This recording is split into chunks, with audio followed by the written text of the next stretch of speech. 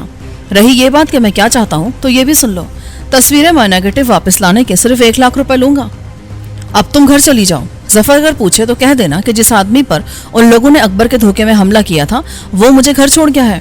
میرا نام اسے مت بتانا یا کوئی بھی فرضی نام بتا دینا۔ تھوڑی دیر بعد وہ تیار ہو کر فلیٹ سے باہر نکل گئی۔ اس کے جانے کے بعد میں نے اکبر سے کہا، تم یہی رہنا، میں 1-2 ضروری کام نمٹا کر ابھی آتا ہوں۔ یہاں سے فرار ہونے کی کوشش مت کرنا، ورنہ اپنے گھر پہنچنے کے بجائے ظفر کے بنگلے پر پہنچ جاؤ گے۔ پھر میں فلیٹ سے باہر نکل آیا اور محتاط انداز میں ادھر ادھر دیکھتا ہوا اپنی گاڑی کی طرف بڑھ گیا۔ وہاں کوئی بھی ایسا شخص نہیں تھا جس پہ ظفر کا آدمی ہونے کا شبہ ہوتا۔ میں نے گاڑی پارکنگ لاٹ سے باہر نکالی اور ٹیلی فون بوتھ کے سامنے آ کر رک گیا۔ وہاں سے میں نے اکبر کے والد کو فون کیا اور آواز کو خوفناک بنا کر بولا، رزاق بھائی، آپ کا بیٹا اس وقت ہمارے قبضے میں ہے۔ اگر اس کی زندگی عزیز ہے تو 50 لاکھ روپے ادا کر دو اور اسے چھڑا لو۔ میں آدھے گھنٹے بعد پھر کال کروں گا، اس وقت مجھے بتا دینا کہ تم پیسے دے رہے ہو یا نہیں۔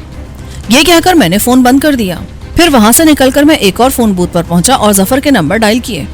دوسری طرف سے کسی نے پھاڑ کھانے والے لہجے میں پوچھا، تم کون ہو اور کس سے بات کرنی ہے؟ مجھے غصہ تو بہت آیا مگر میں برداشت کر گیا اور نرم لہجے میں بولا، میں کوئٹہ سے بول رہا ہوں، مجھے ظفر صاحب سے بہت ضروری بات کرنی ہے۔ تھوڑی دیر بعد ظفر کی آواز سنائی دی۔ آواز اور انداز گفتگو سے ہرگز یہ معلوم نہیں ہوتا تھا کہ وہ کسی بدماش کی آواز ہو سکتی ہے۔